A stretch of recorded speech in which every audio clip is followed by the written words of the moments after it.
Hello.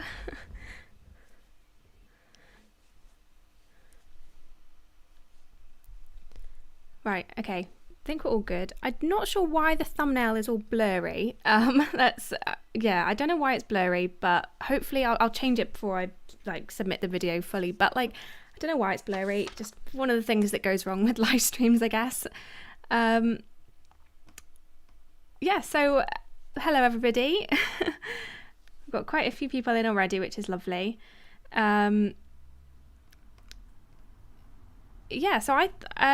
This episode was really good, I found. Very, very, very good first episode in my seventh episode, in my opinion. No idea why the thumbnail is like that. It's literally the same image I use for every live stream. I just changed the text, and the actual image itself is fine, but for some reason this time it's all blurry. No idea why. But not having to look at the thumbnail anymore. Yeah, I know I have a black bar at the right. I don't know how to change that. I've messed with the camera so many times. It just stays there. I don't know why. It just does that. I'm quite new to live streaming. I've done this is my sixth one now. And there's still things that go wrong every time. No idea what's happening with that. So, yeah. Should we just get straight into it this time? So, the bars on the left on someone else's. Weird. No idea. I'll try and fix it at some point now that I've got a bit of extra time to kind of experiment with it and stuff. So hopefully I can get that sorted, because it is annoying for me to look at. But yeah. I'll try and wait for a few more people to come in just before we start. So overall, I really, really enjoyed this episode. I think there was so many really, really good tasks. Actually, all of the tasks I really, really enjoyed. I think they were very reminiscent of kind of series 1, which is, kind of thing we saw last episode as well, which I really like. I think the first season has kind of I don't know, I think a lot of the tasks they did in the first season were really good, and I still get kind of the feeling of kind of nostalgia and excitement watching the first season again. So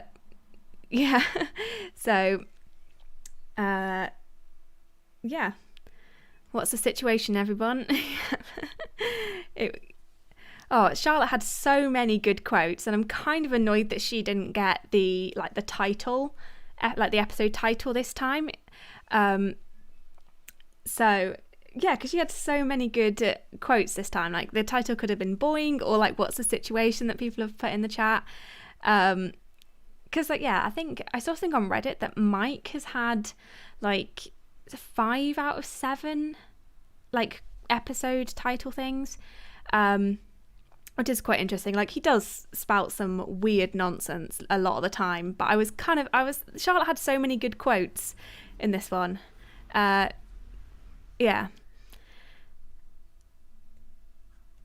people agreeing it was a fun episode.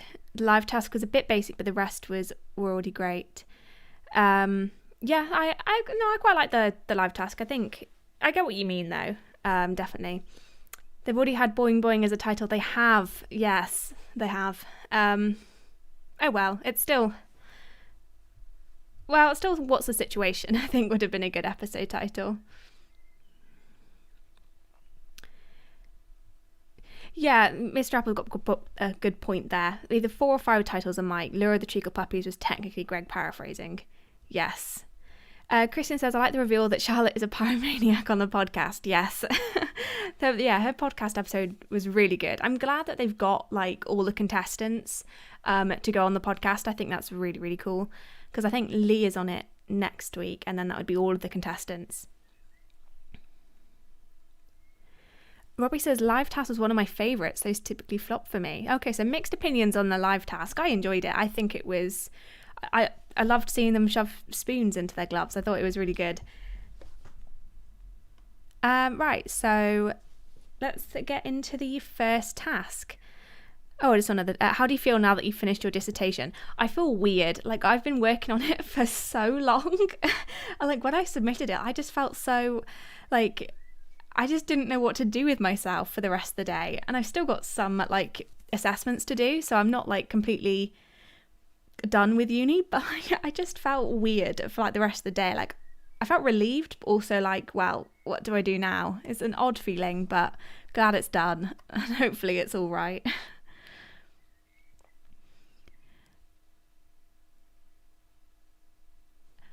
Noah says, I think we need Susie Dent on one season to see if she reads words differently. Yes, I think that would be really, because she's been consulted before, hasn't she? So I think she'd probably come up with some interesting ways of spinning them. I think that's good. Christian says, we now have each contestant winning an episode. Yes, I love it when this happens. I said this last live stream. I love it when everybody wins an episode. So yeah, everyone's got their little victory, and now it's just fighting it out for the top prize. Right, prize task. So the prize task was the best thing to hang on a wall that isn't normally hung on a wall. I would have really struggled with this one because similar to what Ed said in the podcast, like my first thoughts are always things that are normally hung on a wall. I don't know what I would bring in for this one. Like, I'm genuinely just like, no idea what I would bring in for this one. And they all did pretty well, considering I can't even think of anything. So do you have any ideas what you could bring in for the for this one? Because I don't know, I think all of them were quite good, barring one. First thought was a guitar. I think some people kind of put them on the wall for display, but again, not normally on a wall, which I think is the tricky bit. Because I don't know. Mr. Apple says, I thought of a gravestone, just trying to go for something weird, really. That is quite weird. I don't know what use a gravestone on a wall would be, but I don't think there doesn't have to be a use, I guess. Alex says, I'd just go for something that would qualify as the best thing, since there are more things I wouldn't hang on a wall than I would hang on a wall. Yes, that makes sense. Good. Well, my first thought was a TV, which is ridiculous because even though I've never had a TV that goes on a wall, people do that. Do they like have the ones that kind of like are stuck onto the wall? So I don't know why I thought that. That was my first thought, and it's a stupid thought, but a TV is a good prize. Caroline says, I think I would have brought something similar to Charlotte's, something to hold a book. Yes, I did really like Charlotte's. I think she did really well, and I think she deserved her points on this. So Sarah brought in pictures of herself, which I think was quite a good idea, especially because it's kind of like a dig at, not really, but like all the portraits hung up of Greg in his house, which is obviously not his actual house, but because I do get that. Obviously, like pictures of yourself and like photos of you and like your family or your friends is completely normal to go on your wall, but like a portrait is just like narcissistic, really, to have a massive portrait of yourself. So I think that was quite a good idea.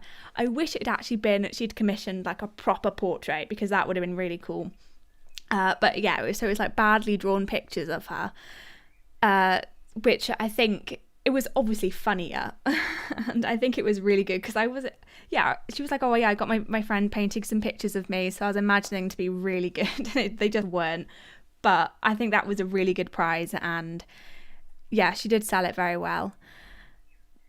Miss Trapper says, Sarah always has something funny to say about her prize, which is good for the show. Yeah, she is really good at she's really good at talking up her prizes, because some of the times like her prizes as themselves aren't very good, but like the way she has a story for each one, and that kind of puts her up higher, which is definitely a really good tactic.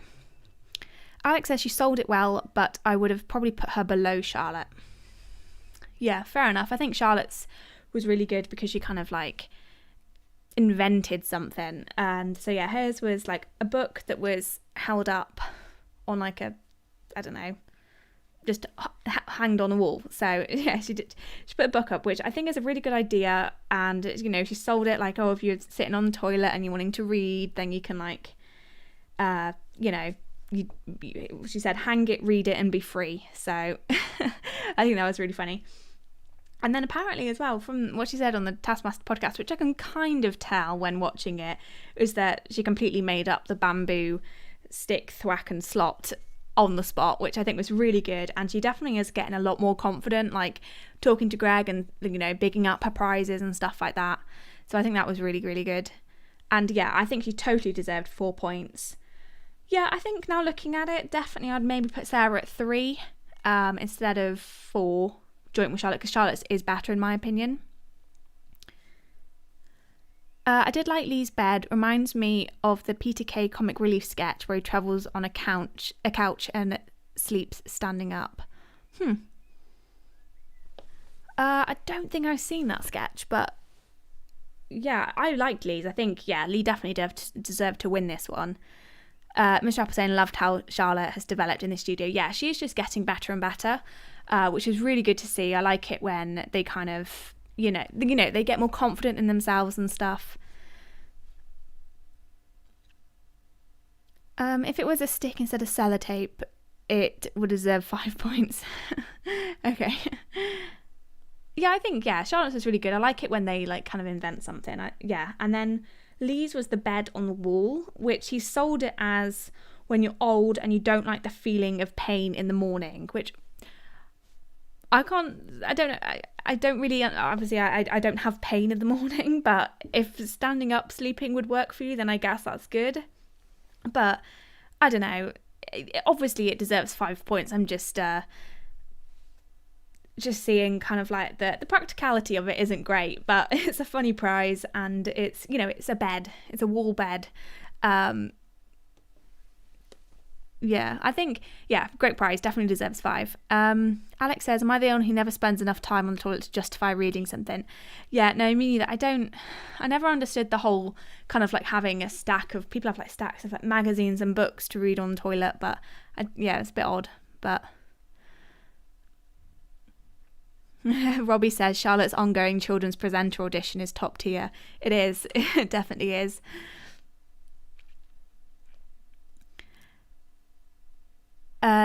Lee's just getting points for being older. Yeah. I mean, him and Greg are exactly the same age, pretty much. So he's definitely kind of using that to his advantage and trying to find things that Greg would relate to, which is, again, a really good tactic. Christian says, I'm not even old and I feel the pain every morning. I mean, I have kind of like the I don't want to get out of bed kind of like annoyance. So I guess kind of having this stand-up bed would make it easier to get up in that sense. But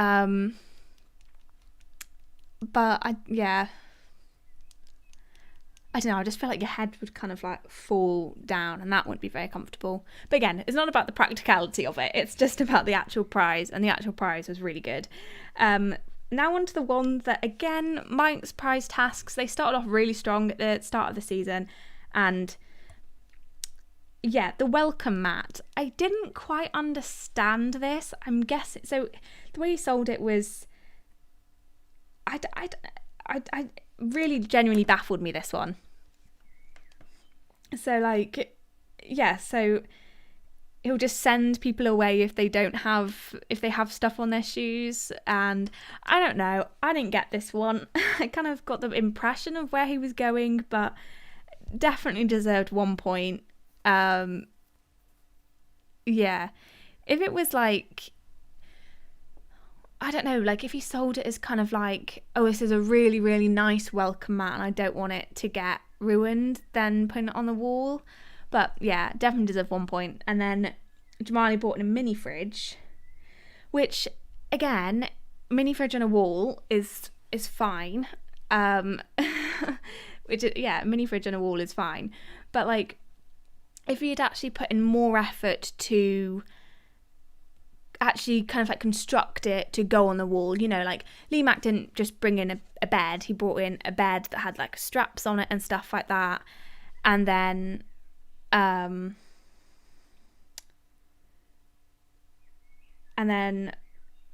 obviously Charlotte brought in the thing that she made and constructed it, so it wasn't just a book on a wall, she actually constructed it. If he had actually done something to show the mini fridge on the wall or something like that, then it would have been a lot better. Yeah. Mr. Apple says, I think Mike just puts his quite surreal sense of humour into his prize. Yeah, he definitely does. It definitely is very entertaining to listen to him talk about his prizes. But yeah, most of the time I just don't understand. It's just madness to me. Christian says, I think this is just one where he had to bring in a prize but didn't have anything. Yeah, that's what it felt like to me.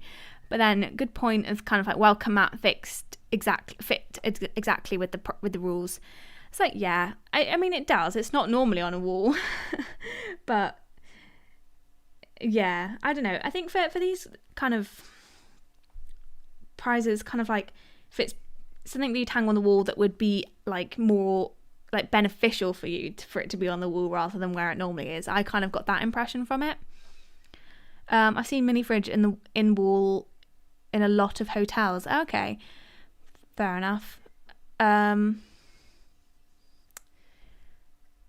Yeah, definitely. I'm just trying to think. I haven't seen a mini fridge on a wall, but I'm with Greg on Jamali's one. I wouldn't use a wall fridge in my living room, to be honest. No, I don't think so, because like there's not really like that much effort. I mean, if you really wanted a mini fridge in your living room, surely you just like plonk it on a table or have it like by the side of you or something. Like you don't need it to be on a wall. But yeah, I don't know.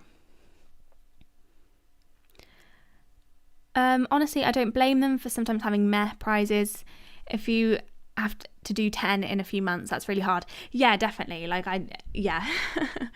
And I think I don't know whether we talked about it in one of the streams or whether it was somewhere else that I had the discussion about it, but like the prizes in season 10 were probably as bad as they were because they couldn't really go out and buy stuff, which I guess probably would have impacted this a bit as well.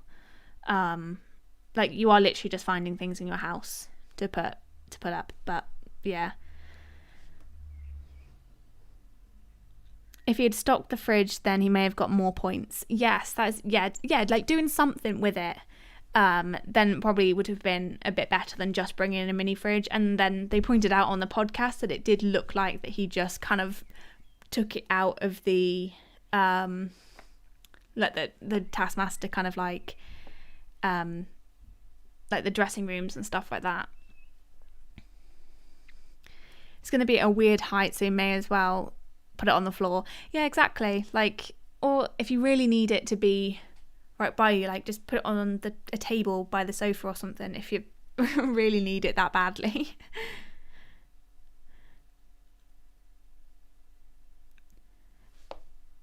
Yeah, so on this one, obviously Lee got 5 points and I've got one credit is living out a hostage fantasy, which could be, yeah, I like that. The idea of if you just feel like you wanting to be strapped up into a bed, almost like, oh, you know, something out of a horror movie. I thought that was quite funny. So yeah, Lee got 5 points. Then Charlotte and Sarah were joint on 4. And then Jamali down at 2 and then Mike at 1. And I think that's pretty fair. Again, I'll probably move Sarah to 3 points just because, again, I liked the kind of Charlotte making something. I think whenever somebody makes a prize or actually puts like genuine effort into the prize, then I think that it's always going to be higher up in the rankings than normal. So Jay Green says, I'm very pro Jamali's prize. My kitchen was accidentally installed without a freezer and there's no space in my flat to put on the floor. A freezer on the wall would solve that problem. Oh, there we go. So it would be quite good for yeah, for that situation it'd be very good, yes.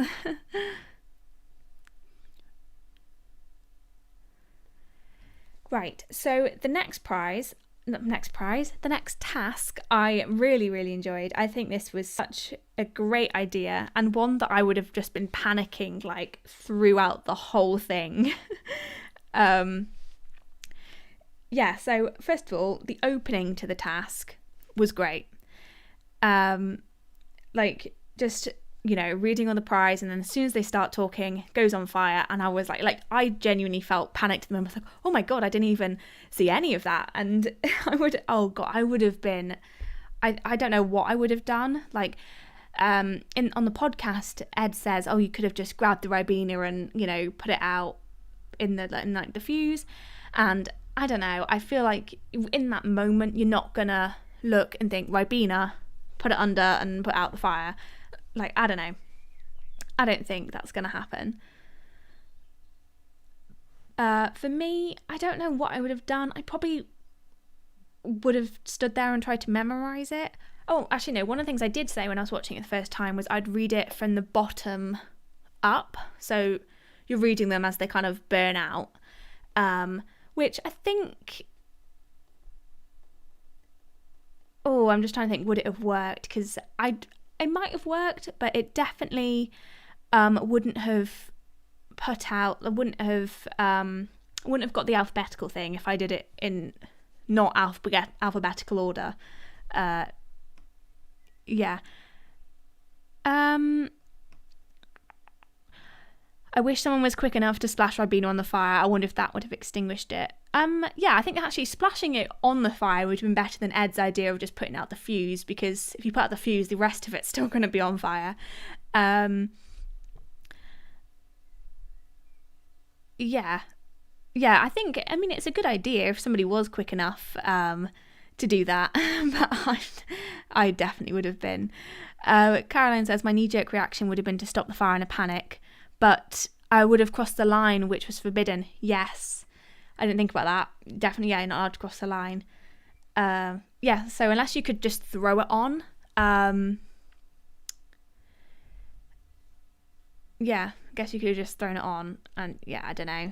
I think I can't remember how far away it was from the actual thing. It seemed like 1-2 meters-ish. Yeah, I definitely think it would have reached.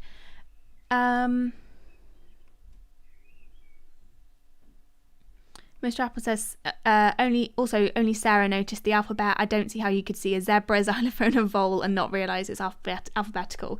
Yeah, fair enough. Sarah managed to crack the code and still do the worst. Yes, I did feel very sorry for Sarah on this one. Yeah, it always makes me sad when the one person to figure it out does the worst. I think that's happened a few times. I can't remember anything from memory, but yeah. In the end, how long did they have? I think it was 10 minutes. Yeah, someone just confirmed 10 minutes. Yeah, definitely liquid throwing distance. Yeah.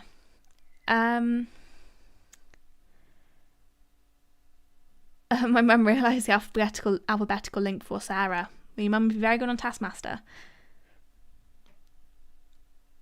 Reading from below would be exactly what Paul Sinha would do. Well, that's good. He's very smart, so that's, yeah, ego boost for me, that. Alex did try to help one of them. Can't recall who.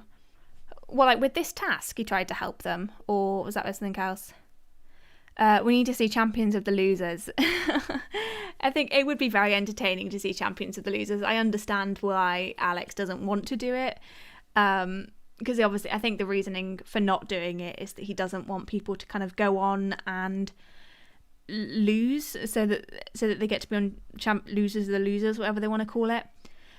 It would be hilarious though.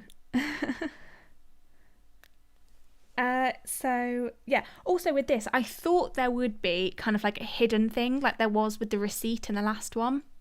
Like, I was thinking if they open up, like, one of the things was to inspect the jacket, and I was thinking that there would be like a receipt, or not a receipt necessarily, but you know, something with all the things on so that you could just read it and go and do everything. But I don't know whether they would, I don't know. Yeah. It's hard to say really, because I don't know, I just felt like there's a smart way to do it without having to kind of like realise the pattern. Like, I don't know, I felt like there should be like the answer somewhere, Or I know somebody before mentioned you could take a picture of it, which I did think of, but I was like, is that cheating or not? I don't know whether they're allowed to kind of use their phones and stuff, because so many things could be solved with taking a picture and stuff like that. I don't know what the rules are. I guess it's just kind of, you can use it, but don't like rely on it, I guess. Yeah. Taskmaster equals total chaos. It does. It burns so quickly. Yeah, I guess you wouldn't really have time to even take a picture if it's burning that quickly. I don't know, it's so hard. There might have been a hidden thing, but Alex probably thought the alphabetical verb noun code was enough. Yeah, fair enough. I don't know, it just felt quite hard to remember, like the actual, because like, yeah, some of them were so like obscure words, like what was it, quaff the Ribena. I've never heard that word before. Quaff, like does it actually mean drink? I've never actually like looked. I should have looked it up before. Oh, it literally just means drink heartily. So that's what it means. Alex helped Jamali, I think, pointing at the biscuit. Oh, yeah, fair enough. Yeah, quaff is like an oldie word worldly. Quaff is like an oldie word worldy. I don't know why I can't say that. Yeah, I generally never heard that word before. I mean, obviously the instinct is to drink it, but this might be a controversial opinion, but I absolutely hate Ribena. It's the worst. I don't like blackcurranty things, and Ribena is generally the worst. Yeah. I don't like it. I think it's medieval. Yeah. Oh, speaking of Jamali, what the heck was that tap water stuff? Yeah, I don't know. Very odd.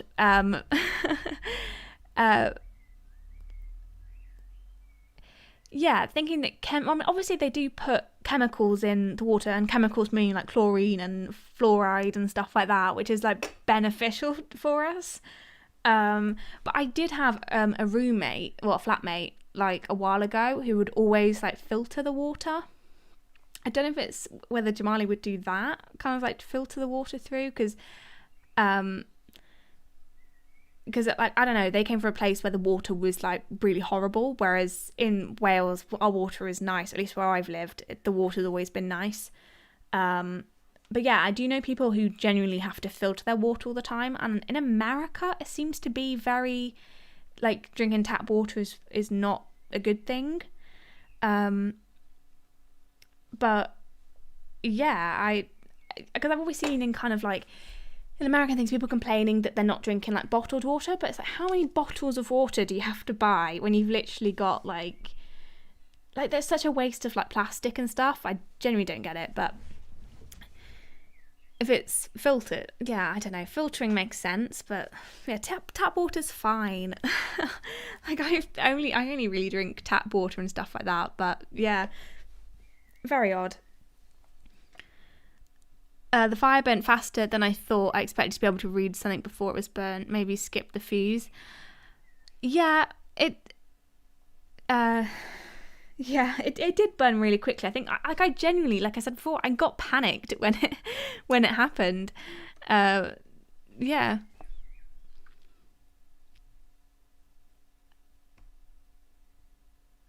There's never been a report of someone dying from drinking tap water, so I don't see a problem. Yeah, no, I don't get it either. It's absolutely fine. Like, sometimes I get the taste is odd in some places. Like, it can be very kind of like, I don't know. There's like hard water and soft water. I can't remember which one's the good one, but one of them is very kind of like, you get like lime scale in your kettle on your tap and stuff. And like that, I can understand not wanting to drink, because like, yeah, I used to babysit for people, and like, the water, it would be like cloudy when you like got it out the tap, so I can definitely understand not wanting to drink that. But just general tap water, it's odd, very odd.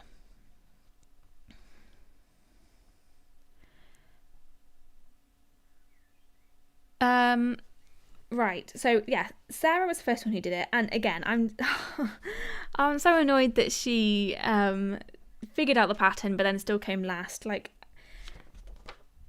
yeah, like I think she figured out the pattern, and that probably kind of like put her off a bit, like threw her off. Sorry, because if you're looking at, I don't know, because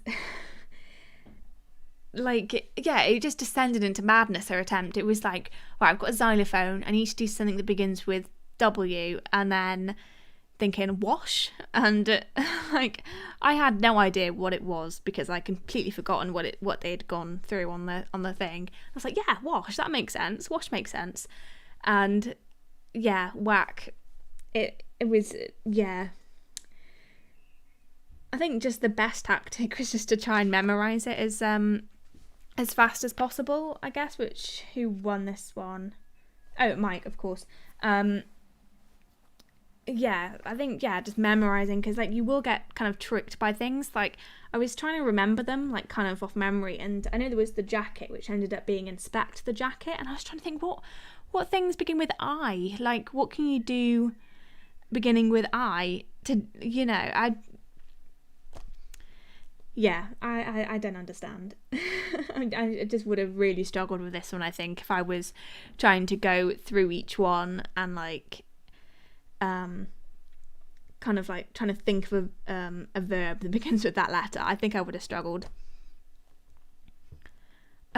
Which task is being discussed? We're just on the first proper task, which is complete the tasks with the fire pit going up. Yeah, one of my favourite things that Sarah said was she thought it was lick the badger, and it wasn't a badger, and there was no verb beginning with L that they had to do, so it was just completely just random. Yeah. Does anyone know if the bath was already full of water, or did Sarah fill it up with water to wash the dog? I think it was full. I'm just trying to say, was it anything to actually do with the bath and the task? I wrote all of them down because I knew I'd get confused if I didn't. So it was attack the badger, oh my god, literally, because I was saying badger before, not badger, biscuit. Oh my god, I generally, like, this is exactly why I couldn't do this one. I just get words mixed up. So attack the biscuit, chuck the dog, embrace the fish, grab the hat, inspect the jacket, kick the lemon, mash the nectarine, open the plum, quaff the ribena, sniff the turnip, undermine the vole, whack the xylophone, and yank the zebra. Those are them. So there was nothing to do with a bath or washing. So I assumed there was already water. Like, that maybe they just put water in it to confuse people, because as someone just said, Lee put the dog in it too. So, yeah, I don't know. I feel like Sarah just wants an excuse to lick things at this point. Yeah, like, I'm pretty sure she just said, I'm going to lick everything. And again, you didn't have to lick anything. Like, literally did not have to lick anything in this task. And she went and licked everything. It was kick the lemon, so probably got confused with that. Yeah, oh, I can just tell I would have been a nightmare at this one.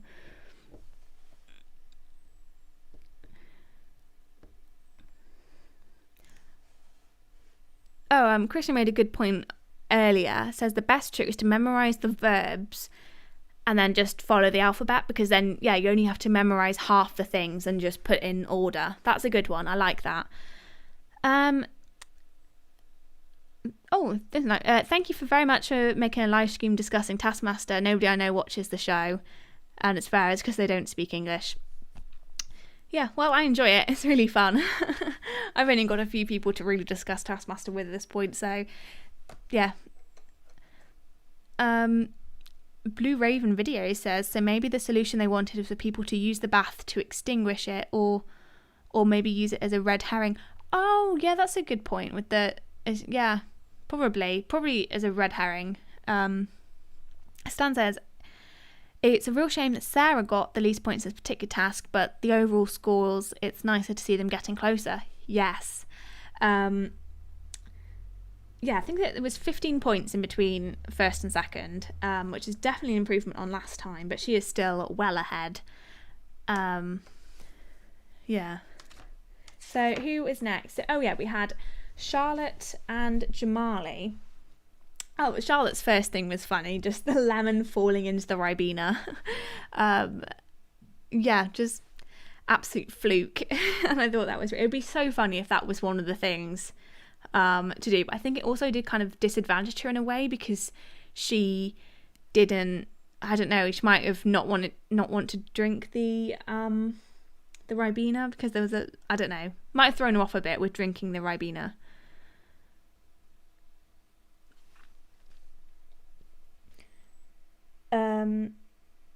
Yeah, Charlotte had so many great moments in this one, actually. So she I guess dropped the biscuit, and then so she didn't attack it, which I thought was so sweet. And apparently she just stood there for ages talking about what she's going to do to the biscuit, and then I guess she did it in the end.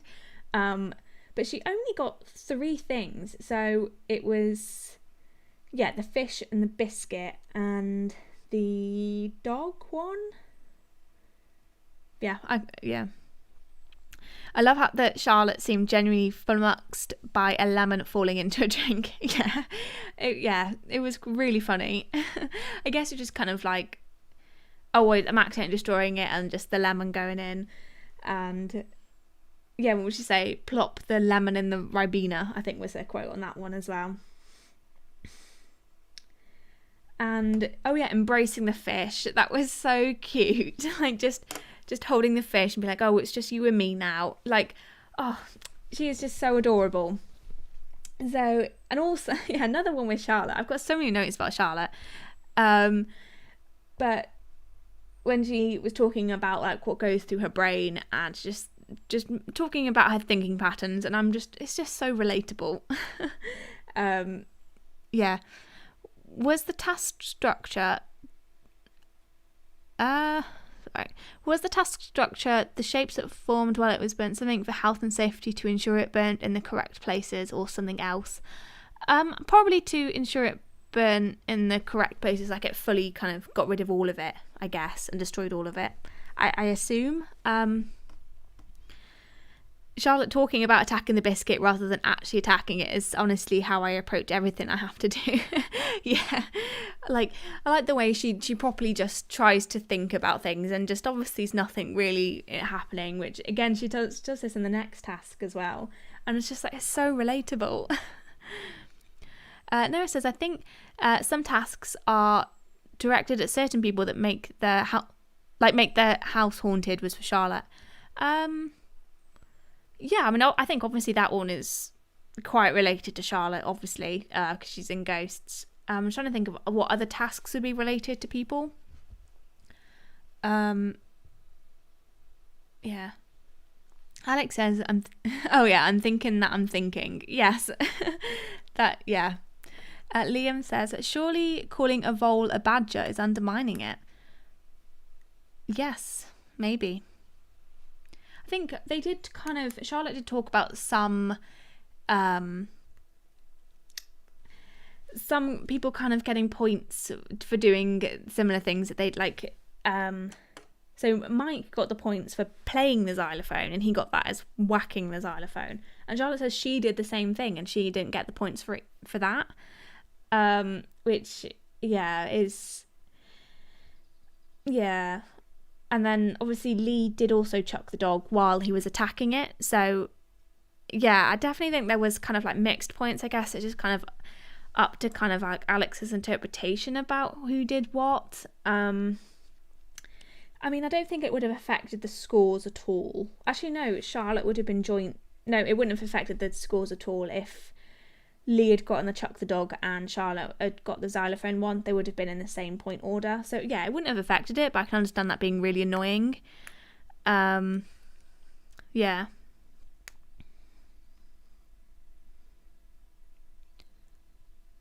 People, okay, so got some good Johnny Vegas and the teapot task, as tasks being made for one person.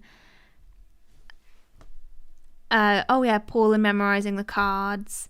Destroying the cake for Mel in season 4. Yeah, definitely. Yeah, now that you say it, they definitely are made for, one person. I definitely have noticed that before, but like,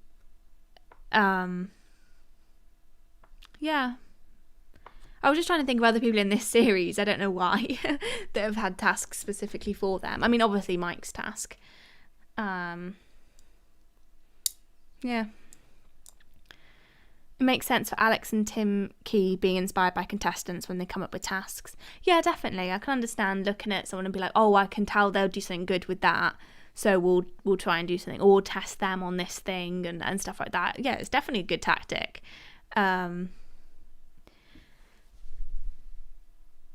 So going on to Jamali. I mean, I don't really know what to... Oh yeah, one thing about Jamali is that he started doing them before the whole thing went up in flames, so that he got a good few of them before it completely disappeared. Yeah, and he got 6 out of... There was 13. So that's quite good, considering... Yeah, but do you think he should have got the points for drinking for not drinking the Ribena? Because I'm kind of on the fence about it. I think he just argued it well with Greg. I don't think I would have given him the point because he didn't do it. Yeah, I don't know. And I mean, I guess because he said, I would have drank it is... I mean, he could have just drank it and then, I don't know, spat it out afterwards if he was really... that adamant about not drinking tap water. But even if you didn't have to drink the whole thing, taking a few sips of it is not going to kill you. Even if you do think there's dangerous chemicals in them. I don't think he should have got the point, but he still would have got the same. It wouldn't have affected his point score because he still would have got the second most, so it doesn't affect him really that much. But yeah, it did feel a bit weird giving him that point, but yeah, he could have made Alex drink the Ribena. Yeah, I guess. I'm just trying to think of the wording of the task. I think it just said complete the tasks and it was quaff the Ribena, so I don't know, maybe. Paul says, I thought Jamali would have taken a photo with his phone.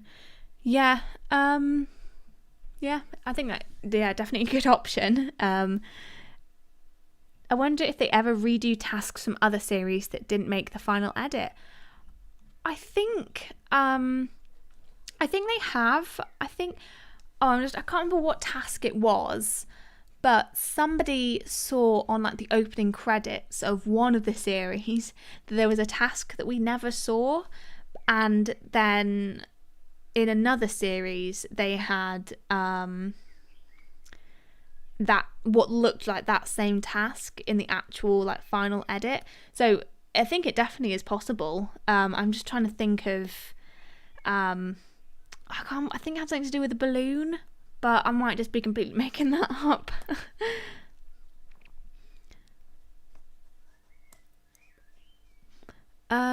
Tracy says, I think it would be tricky to make him drink the Ribena because he could argue that they take vegan diets into account when they technically could eat something and spit it out. Yeah, I guess that's...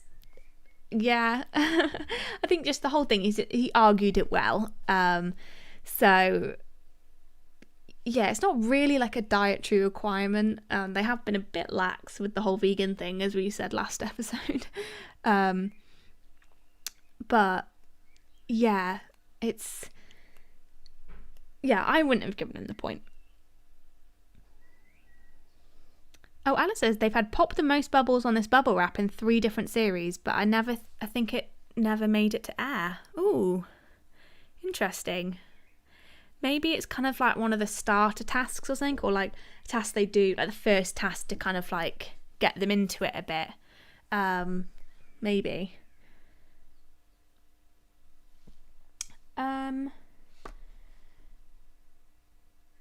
Oh yeah, with Lee, obviously he just descended into chaos and attacked everything, which I think is, I don't know, a good approach. You're gonna... like, he knew he needed to attack something, but he got the biscuit first time round, so he knew to attack the biscuit and then just attacked everything.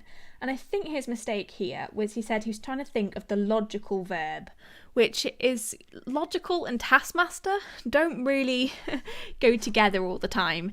Because he got the idea that...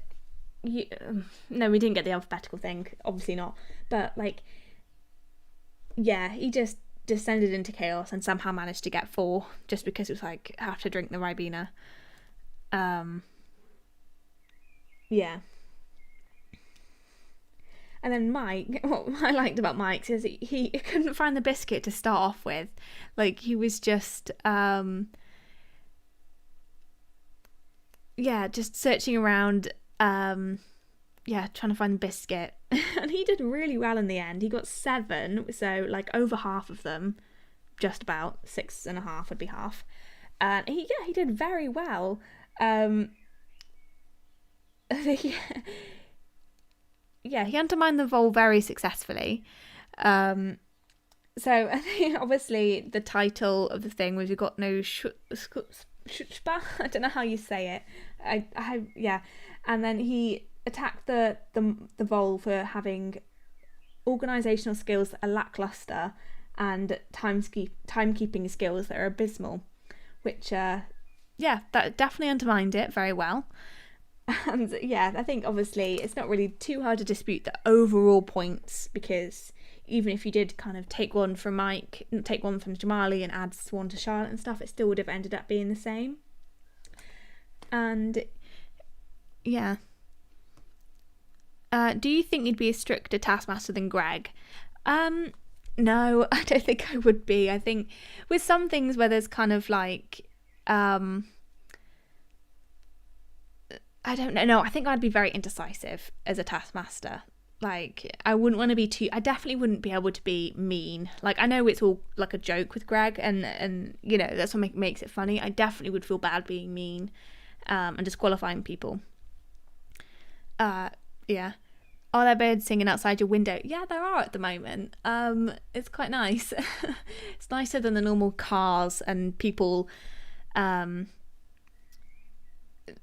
walking outside my window, but yeah, it's quite nice. It's nicer than normally it's seagulls outside the window, which is horrible. But yeah, nice chirping birds today, which is lovely.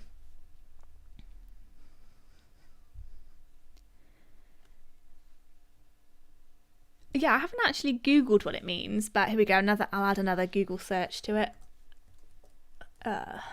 It's coming up quite soon. It's a Yiddish word meaning impudence or gall. So bravery that borders on rudeness is you say what you think without worrying about hurting someone's feelings, looking silly, or getting in trouble. There you go, that's what that word means. I don't know why I didn't Google that before. I just kind of took it as, oh, that's something Mike said, and I kind of get the like, I don't know, it's obviously an insult or something. Kevin says, do you think we're going to see Mike in a lot more things now? Possibly. He's definitely getting very popular with, like, you know, audiences and stuff. So I imagine people would be trying to snatch him up. I know he has got a new podcast out. I can't remember what it's called, but he's got a new podcast out. I haven't listened to it yet, but I've heard it's good.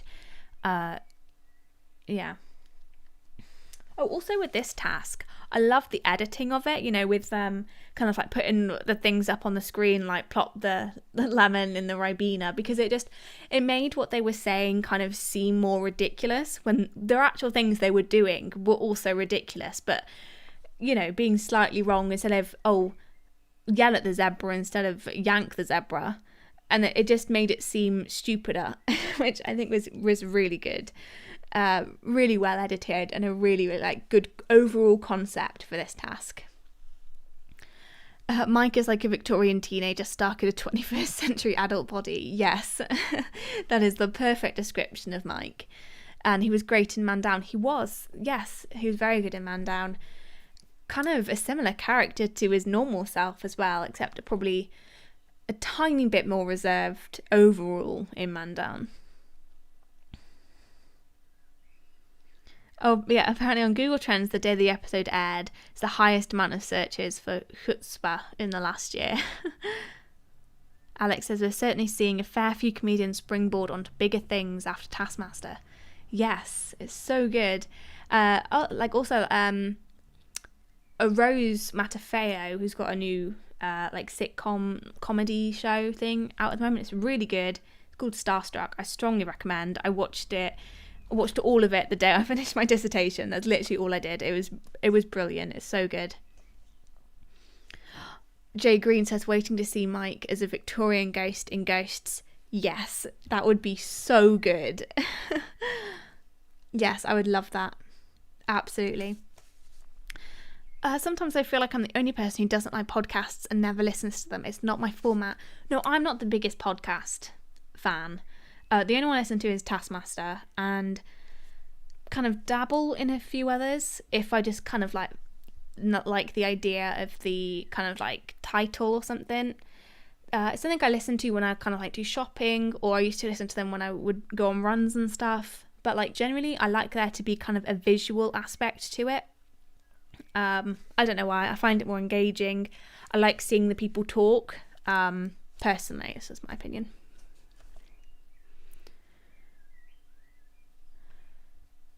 One of the best new shows I've seen in a long time. Is that talking about Starstruck, I assume, which I agree. It's so good. Like, yeah, normally kind of like the first season of shows is always a bit kind of, you're just trying to like find your ground with it, but it was so good from the beginning, and it's already been renewed for a second series, which is brilliant. Half of the British comedy I've experienced in my life is somehow related to Taskmaster. Yeah, every time I see somebody like who I didn't know before Taskmaster, like, they're always associated with the Taskmaster after they've been on it in my mind.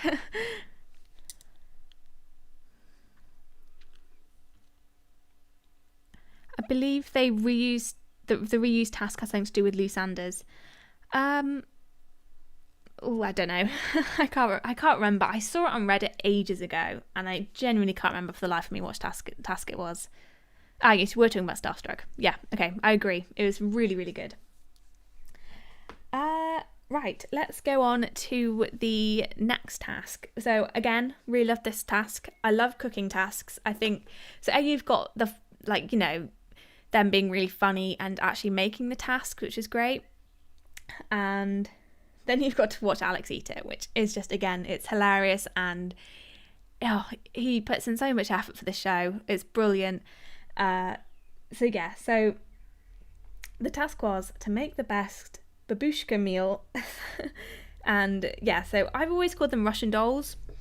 That's always what I've called them.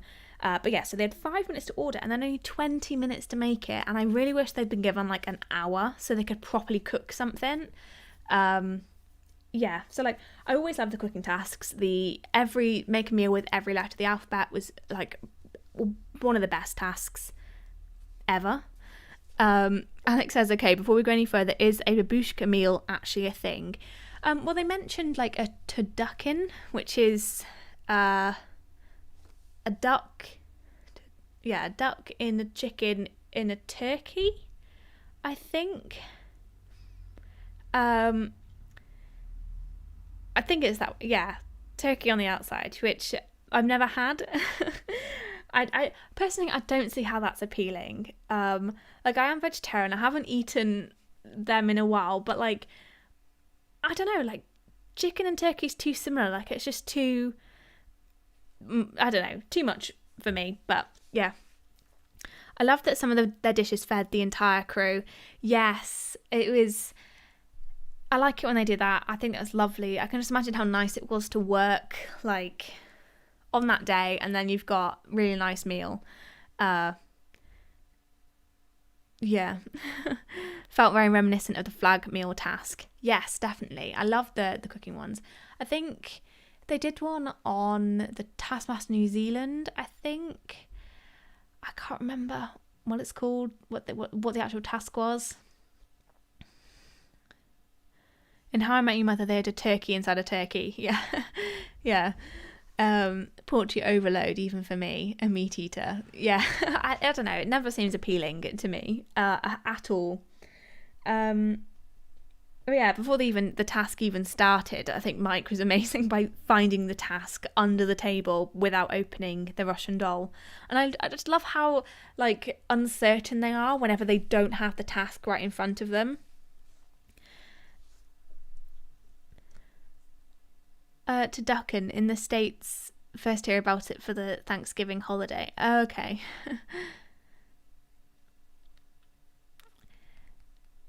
The rhyming drinks. No, there's another one I'm thinking of. They had to make, was it a sausage out of, oh my god, it's been ages since I watched it. I think they had to make a sausage out of ingredients that not rhymed. Obviously the rhyming was the drinks. I don't know if there's just some weird fever dream I've had. I'm pretty sure they had to make like a sausage out of something, out of things beginning with the same letter. Is that what it was? I don't know. Okay, well, we'll just get on to the task. Obviously, this is where Charlotte's boing came from when opening the Russian dolls, or babushkas. And Charlotte just trying to think of the just thinking of eggs. I think I need eggs. Oh, okay, yeah, someone's figured out. Sausage task with the letters of the word sausage. That was it. Thank you. We got there in the end. That's the task I was thinking of. I love ones like that where they have to kind of think of the letters. Yeah, that was the one I was thinking of. So let's start with Sarah. Yeah, so hers, I mean, she did the task.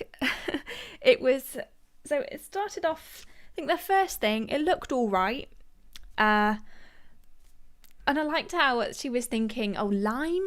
Oh no, you have to eat it. Yes, lime. I thought that was hilarious. So, yeah, the actual overall thing didn't look too bad. And then just the further you got into it, like the more disgusting it looked. But according to like Alex, it didn't taste too bad, but the banana mixed with like Fanta, just, oh my god, it looked horrible. It looked so horrible. Like some sites, so it was, I tried to write down as much as I could, but it was kind of hard to follow the exact order. So it was lettuce, like apple, avocado, salmon and couscous, orange peel, banana, and then fusilli and chili and Fanta. Which, oh god, that's a lot.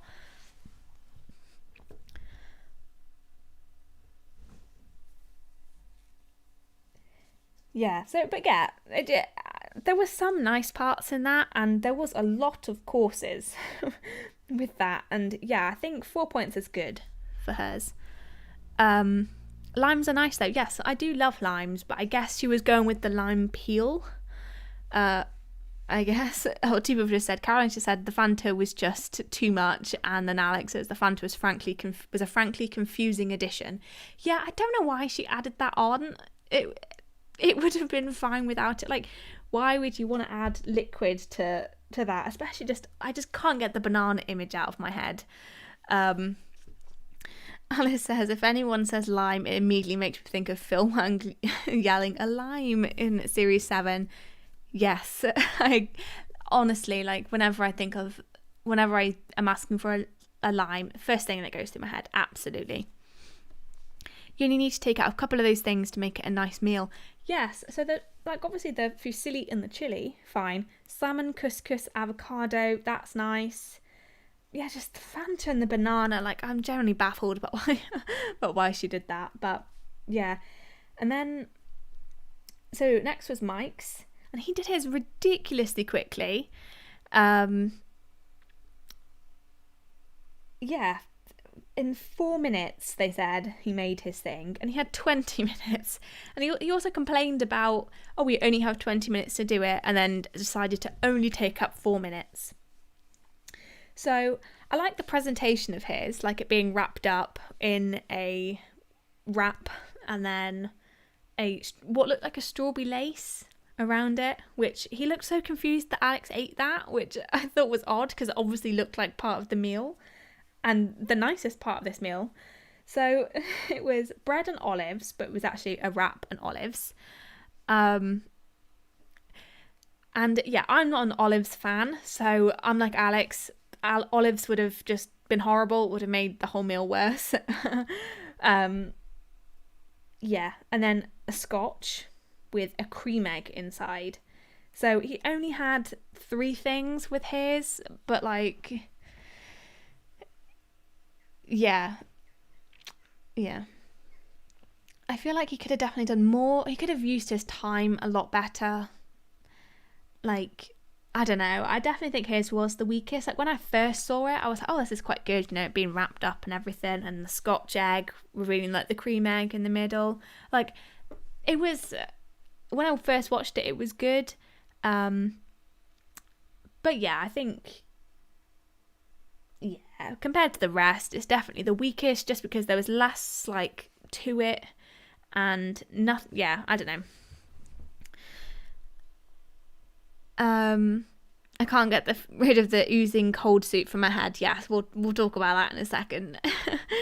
I would have liked there to have been a twist of now eat your babushka meal instead, better than simply Alex eating it. Yeah, that, I mean, oh god, that exotic sandwich task was absolutely brilliant. Like, oh, that is one of the best tasks I think they've done, like purely just because of the twist. It was so good. Like, Mel looking at her tower of sweet sandwiches and be like, oh lads. Oh, genuinely brilliant. I thought, oh, and Alice says she thought it was an actual string and was wondering why Alex ate it straight away. I think it was a strawberry lace. I think it was. I like that Craig said Mike should be given credit for making his meal re-babushka-able, but then still gave him last place. Yeah. I mean, I guess just kind of when you first see it, you've got that, oh, that's good, because it's re-babushka-able. But yeah. And then, right, let's talk about Jamali's. Jamali's overall, again, looked pretty good. So, tiger bread, top choice of bread, that, absolutely amazing. Can't go wrong with tiger bread. And it looked like a lovely loaf. And then the soup. Why didn't he heat up the soup? I don't get that. He could have heated up the soup. I just don't understand. Like, why wouldn't he heat up the soup? Because that would have made it, like, Alex and Jenny, I don't think would have had anything to complain about, really, if he didn't have to eat cold soup. I don't know. Thought that was an odd choice, that. But I loved the idea of it being a full day setup. Like, there was a lot of food in that, and it's not surprising that the crew ate it. Yeah, I would have definitely gone for some of that tiger bread. Oh yeah, okay, yeah, the soup. Oh my god, when he lifted up the chicken, and like, you know, peeling up a chicken isn't a nice image anyway. And then the soup, like, oh my, like, what is it, like a river of misery, Greg described it as, I think. Like, oh my god, it was such a horrific sight, that, like, genuinely, it wasn't nice at all. Yeah, I don't get that. Mel saying eat your exotic sandwich is honestly the best rug pull in the show's history. Yeah, it was so good. He also specifically said the cheapest soup, he wanted a low quality cold soup on purpose. Oh, yeah. Kevin says, I think the soup was purely out of spite. Yeah. Yeah, but as says above, if soup was heated up, it would have been a really good dish and not really funny. Yeah, I guess if you go in with being funny or being tasty. Yeah. I wish this episode was called River of Misery now. Yeah. I mean, yeah, there's been so many good quotes, just the entire, like, whole series this time. Like, so many brilliant quotes. And don't give Alex the satisfaction of eating warm soup. Oh, God. Yeah, like, because overall, it was great. And I'm surprised they didn't look into the trifle that was wrapped up in a plastic bag. Because that they didn't really talk about that at all, and I don't even remember seeing the actual trifle, just like seeing the bag in the chicken. Yeah. Spite soup akin to Timkey ordering dog food for the alphabet meal. Oh my god, I forgot about the dog food. It was so bad. Oh god. Yeah, that, I don't know why Alex ate that. I think that was one of the other moments that really solidified Taskmaster of kind of like my, like, one of the most hilarious meals. Like, why would Alex eat that? Like, oh my god. Absolutely great. What part are we on? We're just talking about the alphabet, not the wrong task. The babushka meal task is one we're on at the moment.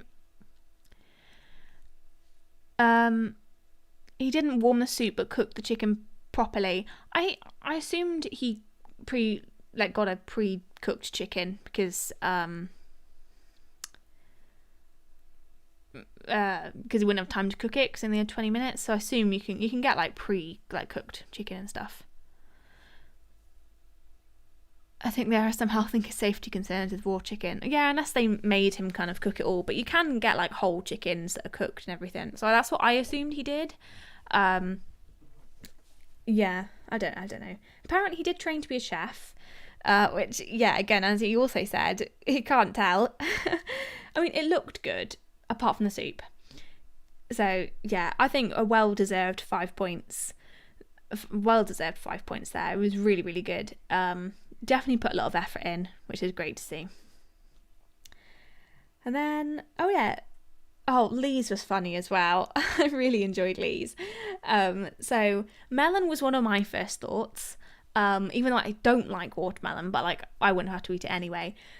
But yeah, and him trying to like tape it all, like tie it all up together, and then it falling apart was great. So I wish we'd seen more of his as well. So there looked like to be a massive like chocolate Easter egg in it, which I think is great. Like he really had lots of good kind of like ideas for things to put other things in. So there was like a couple of melons and then like Easter chocolate egg. He had a lot of good things in his. Why he got them to cleanse the palate with jelly, I will never understand. Like, that's such a weird choice. I can understand putting jelly in the meal thing. It, got lots of fruit, chocolate. It didn't really seem like a miss, but cleansing the palate every time.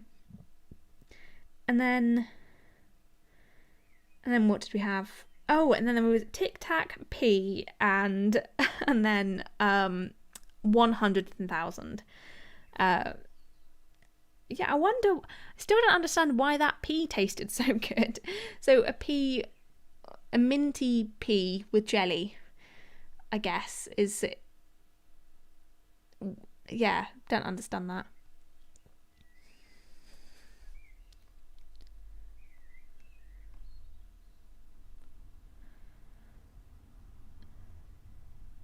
The only issue I take with this is that the Russian doll is called a matryoshka.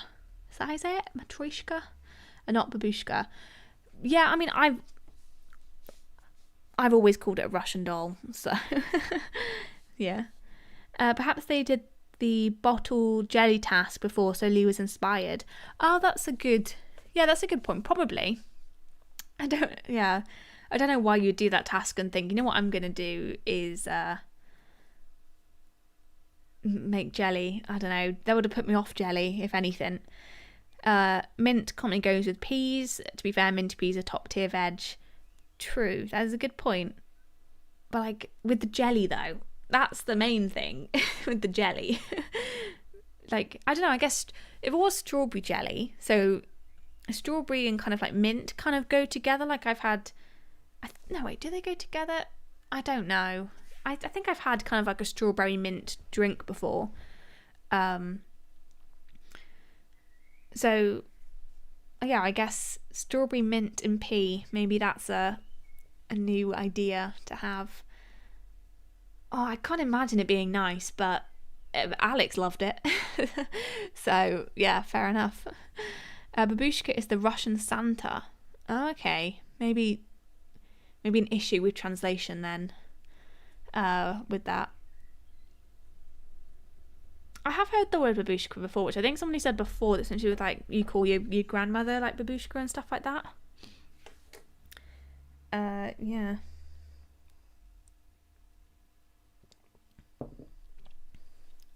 And then with Charlotte being like, you know, the person at the end, the last person they show by themselves, it's always kind of, they've either done really well or really badly, which I kind of think Charlotte did kind of in the middle. I was expecting, when I saw the bread, I was thinking she's done a great job here. Like, you know, very similar to Jamali's, but yeah, she struggled with the cooking. Like, not putting the oven on to cook the onion and then making Alex eat a raw onion. Oh god, like, it could have been good, this, if she had cooked the things, like, you know, she could have done like a cool, like, you know, stuffed pepper thing, I guess. Like, I guess no, she didn't even try to cook the pepper by the looks of it, but I don't know, she might have tried to cook that as well, just with the oven. It failed her. I can't remember. I only saw her take the onion out, so I'm not 100% on that one.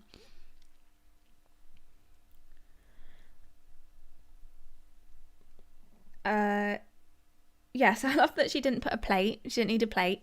No plate needed. So yeah, from what I can remember, so it is bread with then a pepper in, and then an onion in, and then, oh no, sorry, I've got the egg on the top, pepper, onion, lint ball, I think. I've had my fair share of cooking mistakes, but I've never forgotten to turn the oven on. I have done that before. I do tend to get quite distracted with certain things, so I've done that before. One thing I've also done, which is quite bad, is I turned the oven on, put the things on the tray, and then didn't put the tray in the oven. So I 100% would be making the same mistakes that Charlotte has. Definitely. But yeah, hers looked promising. Like, again, good bread. Very good choice of bread. And I loved when Alex asked her what's with the egg, and she's like, egg, just egg. And Alex just couldn't control himself on this one. I love it when Alex just really struggles to keep control of his laughter and everything like that. Like, oh, it just shows how much he's having fun and how much he's enjoying the show. Charlotte's bread looked utterly delicious. Give me that bread with some butter and I'll be golden. Yeah, that, and I think the tiger bread, I'd go for the tiger bread over her bread, but yeah, it looked great. I want to see this challenge on the next series of Bake Off. Yes. Oh my god, yeah, and they would do some really good stuff with that as well. Like, oh, it would be so brilliant. Have you seen Taskmaster Finland? Not yet, but when I've finished all my assessments, it's going to be one of the first things I watch. Either that or the Swedish one. Haven't decided. One of those two I'm going to watch, and then like review it and stuff like that.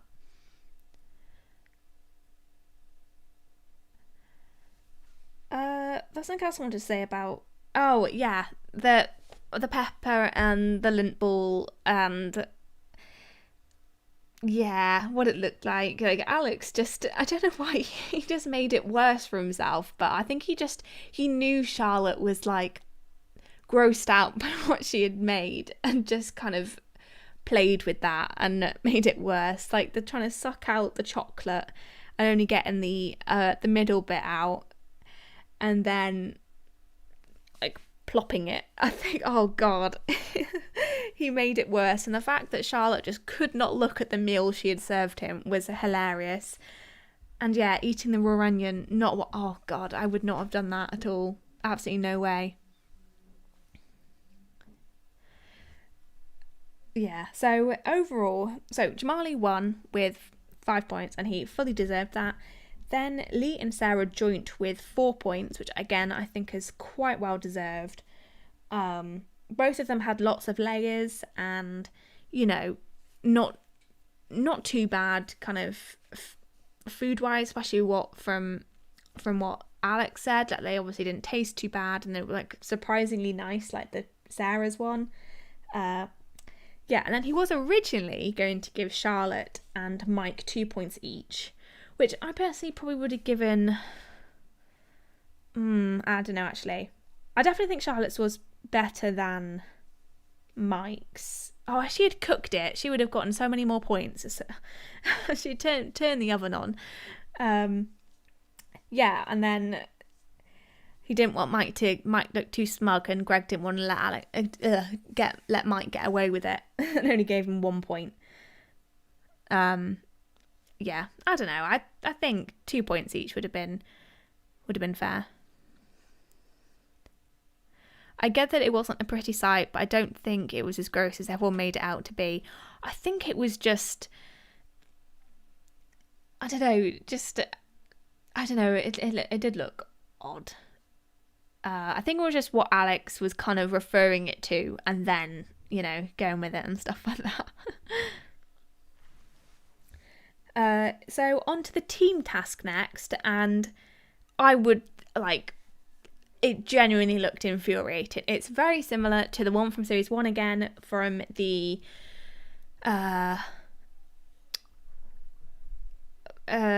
squash court, where they had to get to 11 points. And again, I loved, there was no way to figure out this task. Absolutely no way. Which, obviously, very funny, but it would have been nice to see there actually be a reasonable solution, because they might have figured out that, we need to keep talking and stuff like that, but they would not have figured out that words need to be, if you say a word with T in it, then you can't, then you have to start again. Yeah, I think it was hilarious, but again, it was just who could fluke it the fastest. Yeah, Alex says I would have fully lost my mind in this one. Yeah, same. I think I would have got angry with this one. I can feel, I can just imagine myself trying to do that, and I would genuinely get very annoyed. Lee seemed really, really annoyed. Yeah, so the task they got was get out of the front gate, setting the alarm off the fewest times. If the alarm goes off, they have to start again. Yeah, so, oh god, all I can say about this task, it annoyed me. Yeah, oh no, it genuinely would have got on my nerves so much. So the rules were, can't be more than 7 seconds of silence, and they cannot say a word with the letter T in it, which, yeah, I just, no way to figure it out, but it was hilarious watching them try and do it. So Lee and Mike, they had so many solutions. They figured out the noise thing. They knew that they had to be talking. Yeah, so they figured out the talking thing, which I think was to their advantage. So they tried stepping at the same time, which I think is a good idea. And then they went with, you can't talk except if you pass the green bit. And then only you can be talking, switching who can talk. Yeah. Noise time, another quote from a Mike. Yeah, noise time. They tried, well, so Mike suggested, what about animal noises? And then he was like, nah, that's stupid. And then went straight to, what if we make the sound of the alarm? And then aced it. It was brilliant. There's nothing I hate more than trying my best to do a task, play a game, etc., and not understanding what to do. Yeah, oh god, it would have been so annoying. Incredibly high production value stepping stones made of single sheets of paper. Yeah, and I loved that on the podcast, Charlotte being like, oh well, there must be somebody pressing a button to make the alarm go off, and then she was like, of course it was somebody watching us. They wouldn't have automated the the stepping stones to set alarms off, which god, it's so funny. They actually didn't need the stepping stones at all. It was just a diversion.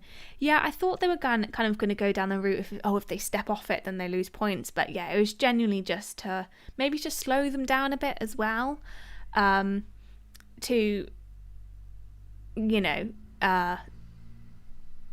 yeah, because if they could just leg it, they might be able to get there in 7 seconds.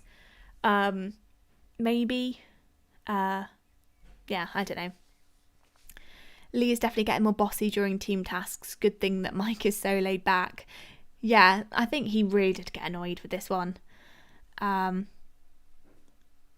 Yeah, Lee's final alarm run was just letting go, maintaining dignity. Yeah, I think he was just like, he didn't want to mess it up and start again.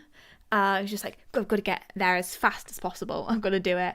And yeah, it was, yeah, they did really well. Like 12 minutes 24. Yeah. Blue Raven says, didn't like it as it was just trial and error. Yeah, that's kind of my thing. Like, if there was genuinely a way to figure it out, which they, as I said before, like, Lee and Mike got the noise thing right. They knew they had to keep speaking and stuff like that. But the tea thing, no one would have gotten the tea thing, like on purpose. Alex says Charlotte tried sprinting and failed. Yeah, but she was sprinting while also trying to step on the things, and like they had to go a specific way around. Like, I don't know, I reckon I'm not saying 7 seconds, but they might have got close. Like sprinting like straight at it instead of going round on the tile things. So right on to the team of 3. First of all, I loved how like confused and annoyed Sarah got when she thought there was something to do with the green one. So the first time she set off the alarm when she was one after the green, then it was the green, and then it was the one before the green, and yeah, she got so confused and annoyed at the same time. And yeah, they had a lot of good ideas as well. Yeah, they had a lot of good ones. I liked the idea of so they all tried the stepping at the same time again, which was good. Lee's reaction in the studio was exactly what they wanted. Yeah, I mean, I think this one was definitely played for kind of like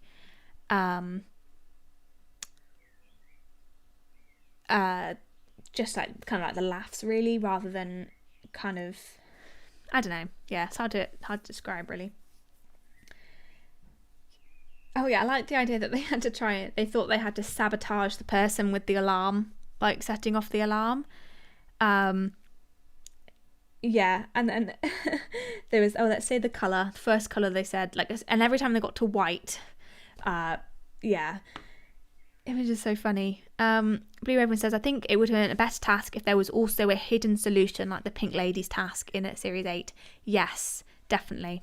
I agree, yeah. It's a bit annoying that it's 3 against 2 for the team tasks. Like in one series, they brought in someone to even the teams think it was Josh. Yeah, I mean, sometimes it's kind of beneficial to have only 2 people, and sometimes it's beneficial to only have 3. So I think in the grand scheme of the tasks, it like balances out. But yeah, I mean, they have kind of had arguments in the studio before about it being better to have 3 or 2 people. But yeah, I think again, it just balances out. Like, yeah. So they ended up winning by saying red the whole way through, which again, just a fluky complete of the task. And obviously this is where we got the what's the situation thing, which was great. Caroline says, I love it when Charlotte suggested to ask the person not to trigger the alarm. Politeness to a T. Yeah. Just, can we turn off the alarm, please? Yeah, she was great.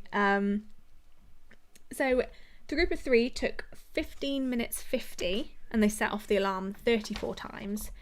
And then team of 2 was 12 minutes 24 and set off the alarm at 21 times. So a pretty clean victory for the team of 2. But also, am I right in thinking that Mike and Lee got 5 points each and the group of 3 got 0 points each? Because I think that's a bit unfair, considering how fluky the task is. Like, it is generally whoever just does it, like, I don't know, just happens to stumble across the right answer. But I don't know, I wasn't really, I was quite unsure. Yeah. GA says the trio splitting up their runs to see what works feels like the big mistake, but they probably would have done the same amount. I think I was just trying to figure out, like, I don't know, I guess, I mean, it makes sense, because it's like, oh, if they're different rules for different people, which I wouldn't put it past Taskmaster doing that kind of thing, like, different people have to do different rules. Yeah. I don't know, I feel like, yeah, like you said, they probably would have set off the alarm the same amount of times. Alex saying, yeah, I thought that was unfair. Yeah, 5-3 split, that's what I would have done, 100%, because, yeah, it just felt so bad. Like, if they hadn't finished it, or they'd, like, given up, then, yeah, like, because they did do it, and I just think it would have been unfair. Yeah, I think that was odd. I hate it when they kind of do things like that where it's just the winner gets the points. They've done that a few times, and I never really like that, because it does kind of, like, it's such an advantage getting that many points all at once when nobody else gets any. Like, obviously, if everybody else is disqualified and stuff like that, then it's absolutely fine. But yeah, I never like it when they do stuff like that. Yeah, Caroline says the difference of attempts was not striking between the two groups. Yeah, like, they did, like, the same, yeah, pretty much the same technique, just trial and error, and they both ended up having a similar kind of final solution, which was just saying the same thing over and over and over again so that they knew they were doing it right. Yeah, I don't know. I think it was odd.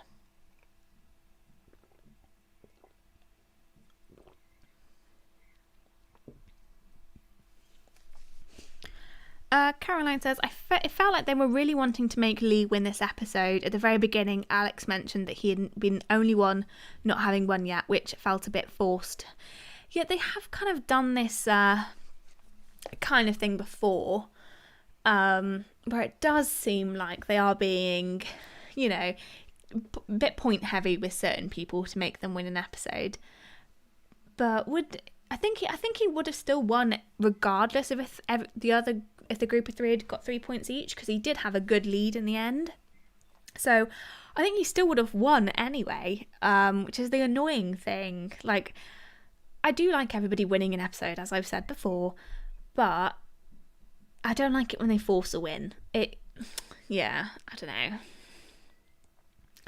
Even if they'd given the trio some points, Lee still would have easily won. Yeah, he had 22 points in the end, and then the second place was Mike with 14.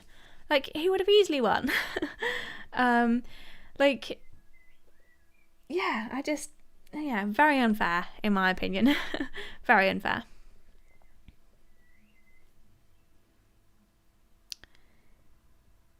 Kristen says, there's been a far more lopsided team task in which they've split the points 5 and 4. Yeah. Yeah, like, I think for team tasks, a good kind of, like, base points giving is 5 and 3 or 4 and 2. I think that's, like, you know, the just the basic way of giving out the points on that, unless obviously somebody does extraordinarily bad in the team tasks and then they get like 2 or 1 points. Yeah, I guess they expected Lee to be the famous one and just gave him a push to make the supposed audience happier. Yeah, I don't know. Maybe. Alice says, yeah, I don't know how staged it is because they always say it's done in the moment, but sometimes it works out kind of suspiciously convenient. Yeah, it does. It definitely does. There's been a couple of times where it does seem they are giving certain people more points than they should be getting. Yeah, and also the vandalism task. Yeah, like, what was the points distribution on that one? Was it like 4 and 5 and 1 or something? Oh god, no, it's from ages ago.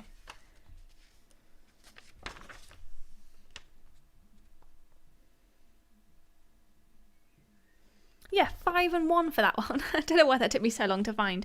5 and 1 for that, and then they've got 5 and 0. Like, yeah, the group of 3 are getting really screwed over. I don't know whether it's to kind of like narrow the lead that Sarah's got, but then it kind of disadvantages Jamali and Charlotte, who have got like less, you know. Yeah, a bit annoying, but oh well. So, on to the studio task. So, studio task was make your rubber gloves and wellies as heavy as possible while wearing them. They had 90 seconds and they could only put things in their gloves for the first 60 seconds, and then the last 30 seconds they had to put stuff in their wellies. So, I mean, first of all, at first I didn't quite understand the bucket thing, because I was thinking,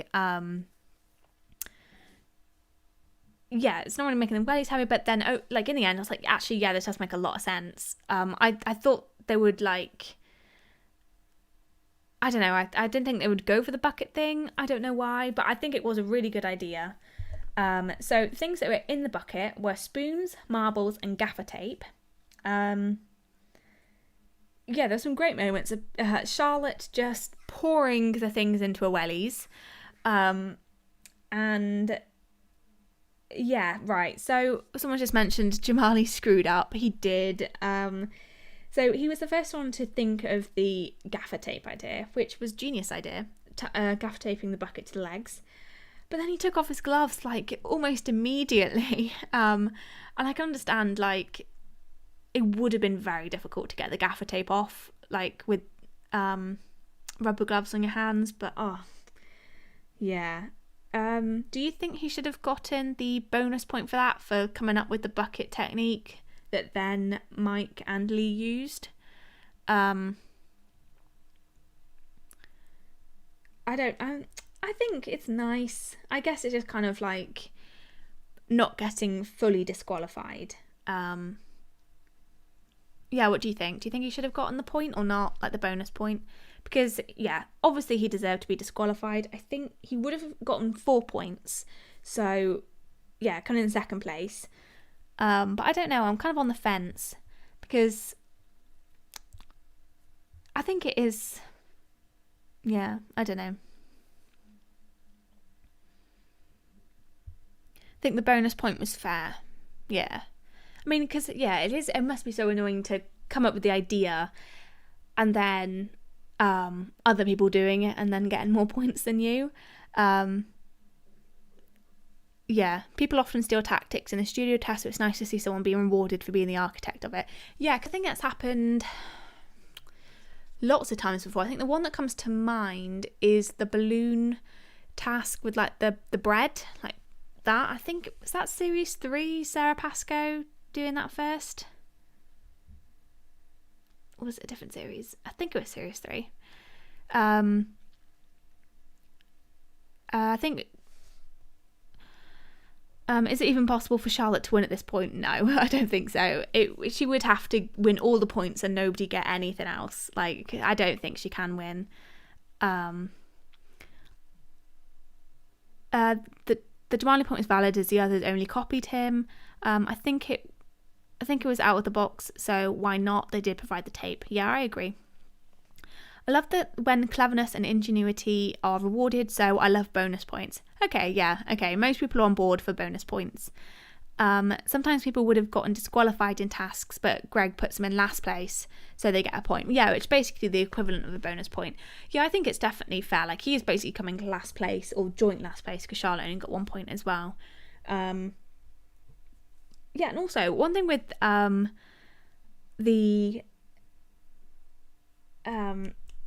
the bucket thing is at the end. So Mike's bucket started to tip over, and then he decided to raise his leg, like basically tipping everything out. Like, I don't know why he did that.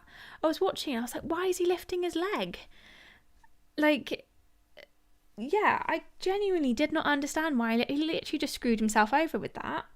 Like, he literally went from like 4th or 5th, I think, to last. Yeah.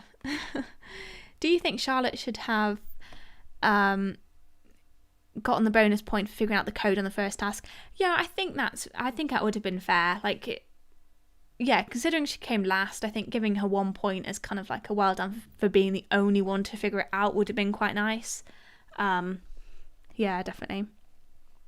Charlotte has won all of our hearts, so it's fine. Yeah. Definitely. I think it's still mathematically possible for Charlotte to win as long as she wins everything and Sarah loses everything. Oh, yeah. Yeah, I agree. Alice says, when Ed said the Series 11 catchphrases, if it's anyone games except Charlotte's on the podcast, I felt so bad for her. Yeah, so did I. Like, I don't know why, but on the podcast, Ed has kind of been getting on my nerves a little bit. Like, I genuinely love him as, like, the host of the podcast, but recently he's kind of been getting really, I don't know, like, nitpicky and, I don't know, like, he's got some kind of, like, superiority kind of, like, complex at the moment. I don't know why. It's just, there's a lot of things that, some of the things just kind of annoyed me a bit, that he said. I don't know, maybe that's just me, but he has just kind of gotten a lot... I don't know. And also I've seen a lot of people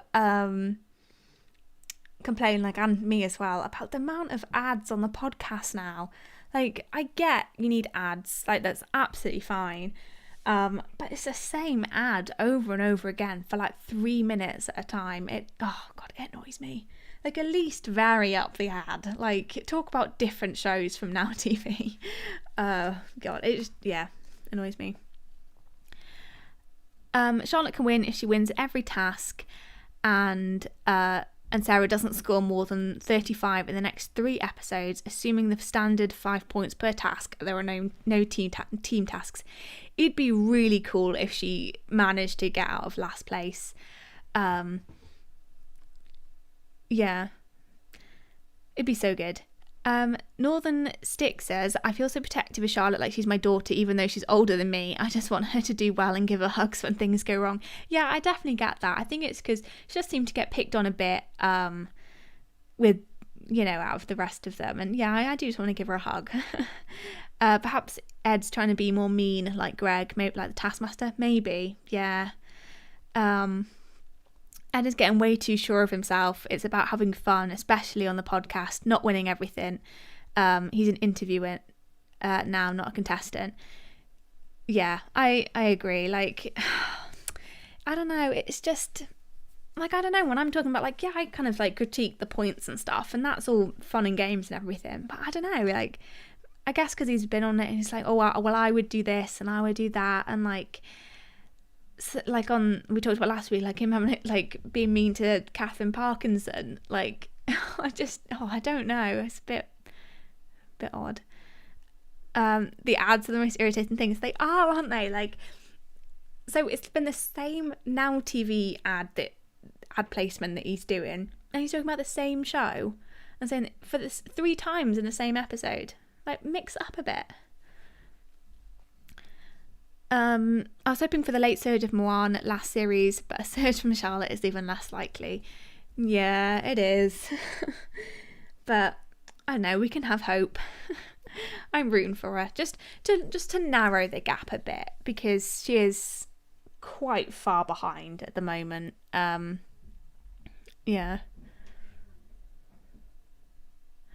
Would it be interesting if they took a page out of Osmond's House of Games and offered double points for some of the tasks or for the final episode? I don't know. I suppose if it's double points for kind of like the whole episode or something, then I guess, I mean, I wouldn't be opposed to it. It just always kind of, some tasks give people just way too much advantage if they win the task. I guess, I don't know, double points if it's for the whole thing and not just for one singular task, then I think it might be all right. I wait until the podcast is on YouTube, so no ads. Yeah, I just skip through them on Spotify. It just annoys me. I just can't be bothered listening to it again. So yeah, for this task, so obviously it was Leah in first place with 5 points, then nobody on 4 points, Then Sarah with 3, Mike with 2, and Charlotte with 1. I think that's how they did it. I think. So in the end, Lee got 22 points and well ahead. Next person was in 14 points. Then joint third with 12 points each. And then Charlotte all the way down in with 9 points. Yeah. So there is only a 15-point lead now between Sarah and... why didn't I write the rest of the points down? So it's only a 15-point lead now. So it is catchable. Like, I definitely think Mike or Lee could do that. Definitely. Maybe even Jamali at this point.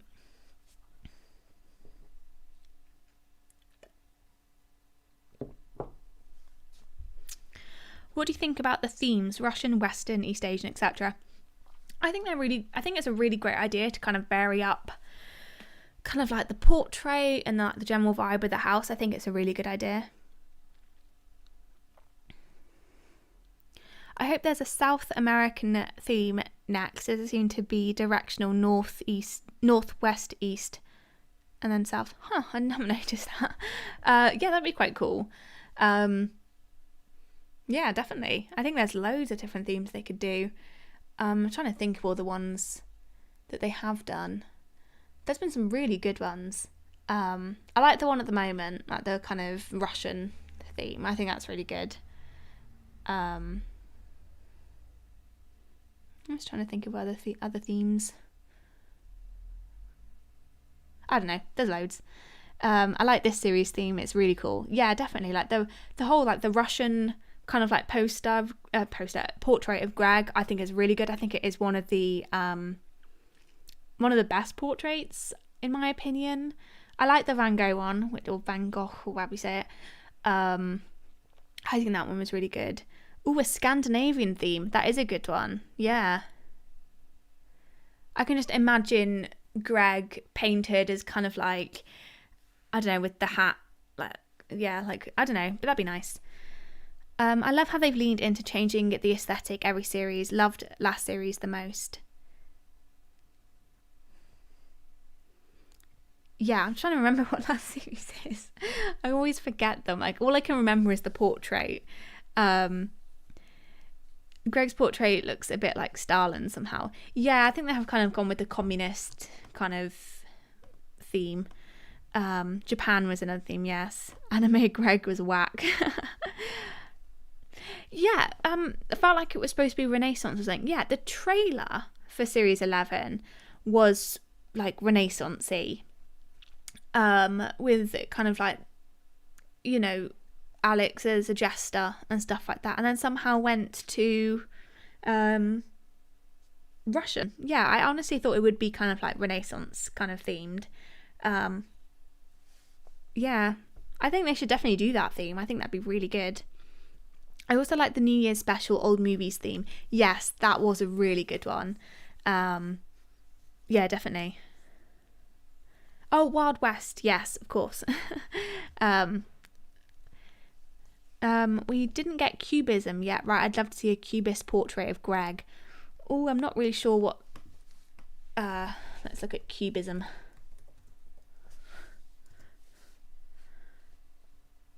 Okay, yeah, that would be a very cool portrait of Greg, to be fair. Yeah, that would be cool. Definitely up for seeing that. Series 8 is the anime one, you think? What do you think of the Series 8 theme? Japan, I like the music and art, but thought some things are a bit too different from the usual format.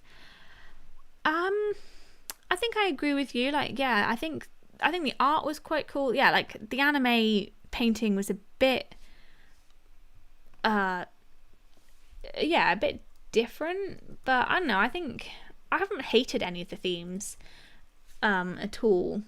I think they're all really cool, and it does give everything like a nice kind of like appearance to it, and I don't know, I think it is a really cool idea.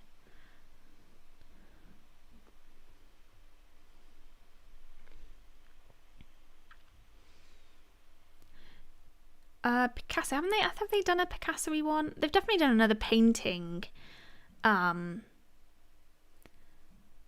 painting kind of one. I can't remember. I'm really bad with like art and stuff like that, so I'm never going to. The only one I can picture is the Van Gogh one. Perhaps a superhero theme next. That would be fun. I would like that. Yeah, superhero one would be very cool. Yeah, there's so many different ones they could do. Kind of like almost like a magical kind of Hogwartsy kind of thing. That'd be cool. Like they could do like moving portraits and stuff like they have in Harry Potter. That would be very cool. Yeah, loads of different things they could do. At the moment, they seem to be going kind of like portraity, country themed. Yeah, definitely. Series 9 was Archibaldo, wasn't it? I don't know. I have no idea. Oh god, I'm so bad at art stuff.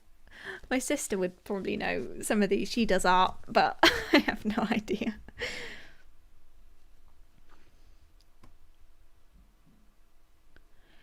Right, I'm probably going to have to end it in like 5 minutes. I've gone way longer than I said I was going to again.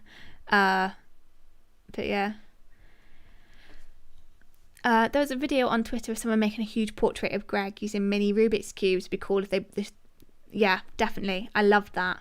Yeah, I think I've seen the one that you're talking about. I think like Alex like retweeted it and stuff like that. That would be really cool as a theme. And you could do... Like, even if they tried to do something as like a task, maybe with Rubik's Cubes, I think that would be pretty cool.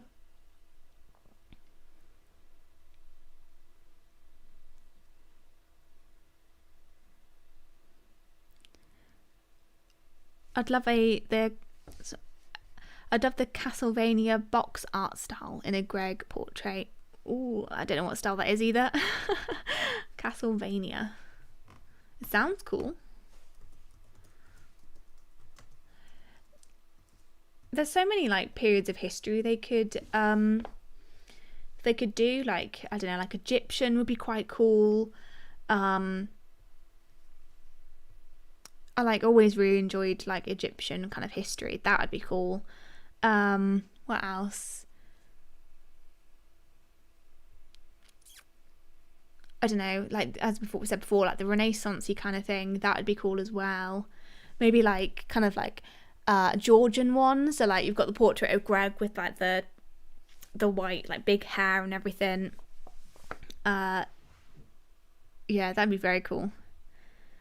This just shows that the love Alex pours into the show, going the extra mile and changing up things each series just for fun. Yes, definitely.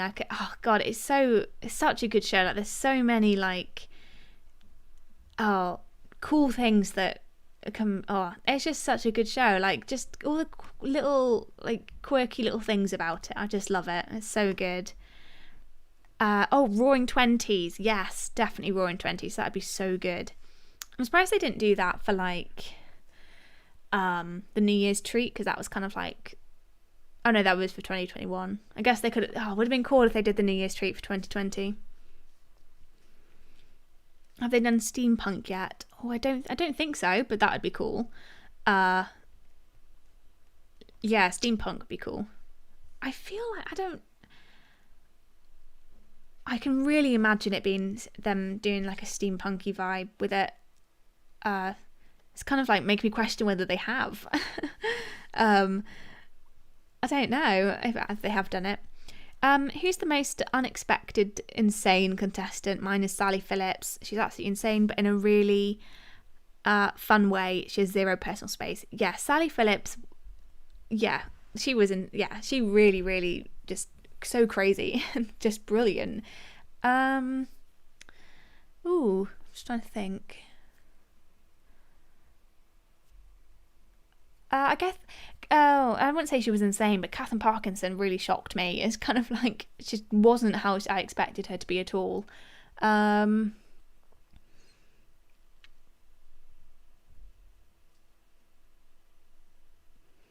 Mel, probably, again, not insane, but just, I was expecting her to be like, really kind of like I've only really known her from like Bake Off and stuff, and she's always kind of like she's very like sweet and innocent on Taskmaster anyway, but she's really threw herself into it, and I wasn't expecting that as much.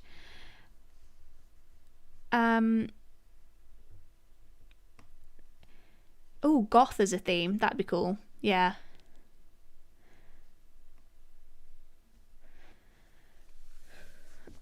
Right, okay, so I'm gonna have to end it now. My throat is getting really dry. So yeah, so it's been, oh my god, an hour and 50 minutes. That way longer than I was intending for this to go on.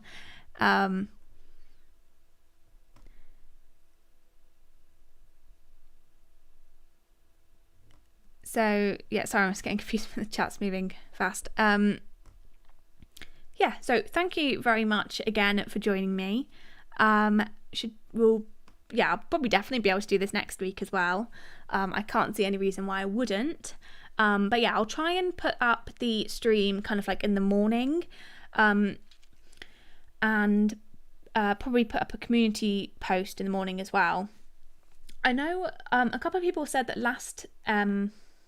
last week people didn't get my oh my god, that's my first ever donation. Thank you very much, Kellen. That's insane. You really don't have to do that. That's really surprised me. Thank you so much for that. Yeah, thank you. Oh my god. I've completely lost my train of thought then, but thank you. I completely forgot. Oh yeah, community post. Yeah, people said they didn't see my community post last time, which I have noticed it didn't go out to some people. Like I only got 3 likes in like a week, so I don't know what happened with that, but it should go up in the morning along with the scheduled live stream. Yeah, and you can always set a reminder on the live stream for it to like, you know, tell you when it's starting and stuff. I think it will give you like a 10-minute warning or something like that. Yeah, okay. Thank you very much for watching, and thank you very much, Kellen, for the $5 donation. That's really generous, and yeah, thank you very much, and I will see you all next week. Bye.